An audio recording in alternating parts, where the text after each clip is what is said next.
बिस्मिल्लाहिर्रहमानिर्रहीम। मेरा नाम ज़ेब अहमद है। इस वीडियो में मैं आपको बताऊंगा कि लोगों का एक मेन क्वेश्चन है कि हम पाकिस्तान से बाहर जाना चाहते हैं, तो वो कौन-कौन से डॉक्यूमेंट्स हैं, वो कौन-कौन सी रिक्वायरमेंट्स हैं जिनको हम फुलफ़िल करें, तो हमारे लिए किसी भी एक अच्छे और बड़े कंट्री में जाना आसान होगा। देखिए, सबसे पहले मैं आपको अपना तारुफ़ करवाता हूँ। मेरा नाम ज़ेब अहमद है। मेरी वीज़ा कंसल्टेंसी वीज़ा हब के नाम से, उसका एड्रेस और तमाम तर डिटेल्स मैं आपको वीडियो के अंदर शेयर कर दूँगा। आपको किसी किस्म का भी कोई इशू हो, कोई फ़ाइल प्रोसेसिंग करवानी हो या कोई कंसल्टेंसी से मुतल्लिक कोई आपको राय चाहिए हो, तो आप मेरे से ज़रूर रब्ता करें। अच्छा, सबसे पहला सवाल जो लोगों के अंदर कॉमन है था कि हम पाकिस्तान से बाहर जाना चाहते हैं किसी कंट्री में, यूएसए, कनाडा जाना चाहते हैं, ऑस्ट्रेलिया जाना चाहते हैं, स्विट्ज़रलैंड जाना चाहते हैं, तो किस तरीके से हम अप्लाई करें कि हमारे चांसेस जो हैं वहाँ जाने के बढ़ जाएँ और हम ईज़िली पहुँच जाएँ। अब इसमें एक बहुत बड़ा फैक्टर इस ये भी है कि लोग कहते हैं कि हमसे पैसे ले लें आप, और पैसे लेने के बाद हमें बस किसी तरीके से इस कंट्री में पहुँचा दें। तो मैं आपको बताता चलूँ, ऐसा कोई सिस्टम नहीं होता, ये सारा नल एंड वाइट प्रोसेस होता है। आपने जो पैसे उनको देने हैं, उससे बेहतर है आप एक टाइम और एक प्रोसेस को से अगर आप आएँगे तो आपको आसानी होगी। इस वीडियो में मैं आपको जस्ट डॉक्यूमेंटेशन के मुतालिक बता देता हूँ आपको कि आपको किस तरीके से अपने डॉक्यूमेंट्स को प्रिपेयर करना है और किस तरीके से आपने अपनी ट्रैवलिंग को बेहतर करना है। तो सबसे पहले मैं आपको बताऊँ कि आप कभी भी किसी बड़े कंट्री के लिए अप्लाई करेंगे तो कभी भी आपका वीज़ा डायरेक्टली नहीं लगेगा। आपको एक प्रोसेस से गुज़रना पड़ेगा जब तक आपके पास ट्रैवलिंग हिस्ट्री नहीं होगी। आप तो सबसे पहले आपको अपनी ट्रैवलिंग हिस्ट्री को बिल्ड करना होगा। You have to be build your travelling history. तो जिससे क्या होगा, जो जिसने भी आपको बड़े कंट्री ने आपको वीज़ा देना, तो उसको देने में थोड़ी-सी डिसीज़न लेने में आसानी होगी आपकी ट्रैवलिंग हिस्ट्री से कि आपने टाइम पर चेक इन और चेक आउट किया। कुछ डॉक्यूमेंट्स की लिस्ट है, चेकलिस्ट जनरल, जो ऑलमोस्ट तमाम कंट्रीज़ के लिए एप्लीकेबल है और ऑलमोस्ट इसी से रेलेवेंट, क्योंकि किसी कंट्री की कोई रिक्वायरमेंट है, किसी कंट्री की कोई रिक्वायरमेंट है।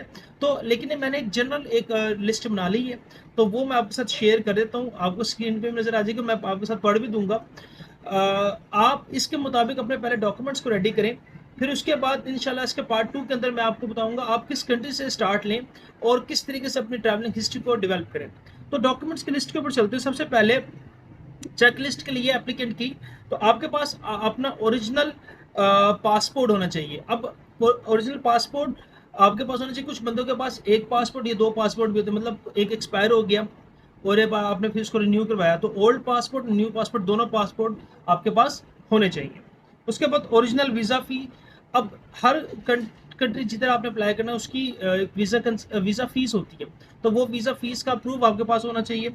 उसके बाद अगर आप शादीशुदा हैं या शादीशुदा नहीं भी हैं, सिंगल हैं और आपने ट्रैवल करना है बाहर, तो आपके लिए एफआरसी, एक फैमिली रजिस्ट्रेशन सर्टिफिकेट आपके पास होना चाहिए, जो आपको किसी नादरा से, आपको जो आपके एरिया के पास होगा नादरा ऑफिस, वहाँ से ईजिली मिल जाता है।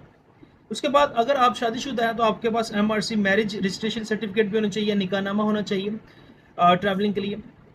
उसके बाद आपके पास अगर आप अपने बच्चों को भी साथ लेकर जाना चाह रहे हैं, मैरिड पर्सन, अगर आप बच्चों को भी साथ ट्रैवल करना चाहते हो, तो बच्चों के स्कूल सर्टिफिकेट भी होना चाहिए चिल्ड्रन का, या बोनाफाइड सर्टिफिकेट भी होना चाहिए उनके पास। अब यहाँ पे आते हैं, अब डिपेंड करता है कि आपका सेटअप कैसा बिजनेस, अगर आप बिजनेस करते हैं या सैलरीड पर्सन है, जॉब करते हैं किसी जगह। अगर तो आपके पास आप बिजनेस करते हैं तो आपका एनटीएन बना होगा। सैलरीड पर्सन का भी एनटीएन होता है बिल्कुल, लेकिन अमूमन ज़्यादातर बिजनेसमैन का तो होता ही है। तो अगर आप बिजनेस करते हैं या आप सैलरीड पर्सन, तो अगर आपके पास एनटीएन बना हुआ तो ये एक अच्छा इम्पैक्ट होगा। अगर एनटीएन नहीं बना हुआ तो फिर आपको एनटीएन बनवाना पड़ेगा, या इसके बगैर भी कुछ कंट्रीज आपको एक्सेप्ट कर लेती हैं केस, वो ऑप्शनल है। ये एक जनरल लिस्ट के अंदर फिर भी मैंने इसको शामिल कर दिया। अगर आप बिजनेस करते हो तो आपके पास चैम्बर ऑफ कॉमर्स का कार्ड होना चाहिए। बिजनेस चैम्बर ऑफ कॉमर्स का कार्ड होता है, जितने भी बिजनेस कम्युनिटी है उनको पता है इस बात का कि जो भी बिजनेस करते हैं उनके पास चैम्बर ऑफ कॉमर्स का कार्ड लाजमी होता है। उसके बाद आपके पास इनकम रिटर्न चाहिए, इनकम टैक्स रिटर्न चाहिए होती है लास्ट 3 ईयर्स की। अमूमन 3 ईयर्स इनफ होता है। अगर आप के पास इनकम टैक्स नहीं है तो, और आप क्योंकि अगर आप सैलरीड पर्सन, अगर आप बिजनेस नहीं करते, अगर आपका बिजनेस रजिस्टर्ड नहीं है और आपके पास इस चीज़ का एनटीएन वगैरह चीज़ नहीं है, तो फिर आपको वो डेवलप करनी पड़ेगी। अगर आप सैलरीड पर्सन है तो आपके पास सैलरी स्लिप होनी चाहिए 3 मंथ्स की, और जॉब लेटर या एनओसीज वगैरह भी आपके पास होने चाहिए। उसके बाद आपके पास जो डॉक्यूमेंट्स है, उसका प्रॉपर्टी वेल्थ स्टेटमेंट, कि अगर आपकी कोई प्रॉपर्टी है तो वो उसकी वेल्थ स्टेटमेंट भी लगती है, ये डॉक्यूमेंट भी होना चाहिए।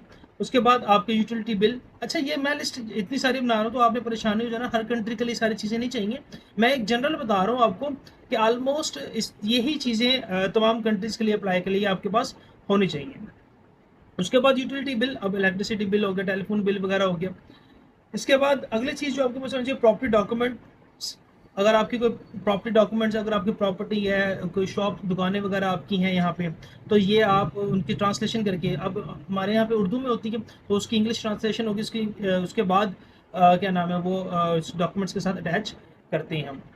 अगर आपके पास नहीं होगा प्रॉपर्टी डॉक्यूमेंट तो इस डॉक्यूमेंट को आप फिर रहने देंगे।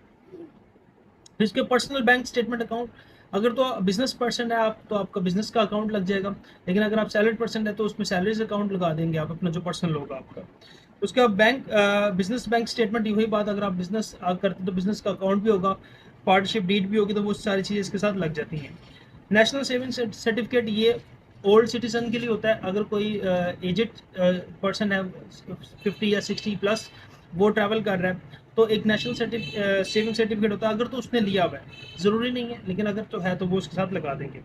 बिजनेस लेटर हेड लगा देंगे, आपको बिजनेस चलाते हैं उसका विजिटिंग कार्ड या लेटर हेड उसका लगा देंगे। उसके बाद पार्टनरशिप डीड लगा देंगे, ठीक है, अगर तो आपका बिजनेस पार्टनरशिप के ऊपर है तो उसकी। तो ये एक जनरल लिस्ट है जिसमें मैंने आपको बताया कि आप इसके मुताबिक अपने डॉक्यूमेंट्स को रेडी करेंगे। किसी भी कंट्री में अगर आपने अप्लाई करना है, चाहे आपने छोटे कंट्रीज में अप्लाई करना, तो इसके मुताबिक ही आपके डॉक्यूमेंट्स बनते हैं। अब वो चाहे थाईलैंड हो जाए, चाहे मलेशिया हो जाए, चाहे बाकू हो जाए, ये छोटे कंट्रीज़ में आ गए। इसके अलावा अगर थोड़े से बड़े कंट्री में चले जाए तो तुर्की हो गया, उसमें अगर आपने करना है तो उसके लिए भी यही डॉक्यूमेंट्स ऑलमोस्ट चाहिए इसके मुताबिक। अगर आपने शेंजन के अंदर किसी कंट्री का अप्लाई करना तो उसके लिए भी आपको यही ऑलमोस्ट डॉक्यूमेंट्स चाहिए। यूएसए के लिए और कनाडा के लिए भी ऑलमोस्ट यही डॉक्यूमेंट्स है। तो ये एक जनरल मैंने अब चेकलिस्ट आपके साथ शेयर कर दी है, तो इसके मुताबिक अपने डॉक्यूमेंट्स को रेडी करें। तो उम्मीद करता हूँ ये आपको समझ में आया होगा कि जितनी भी मैंने चीज़ें बताई ये सारी एक रिक्वायरमेंट है, इसके मुताबिक अपने डॉक्यूमेंट्स को आप रेडी करें।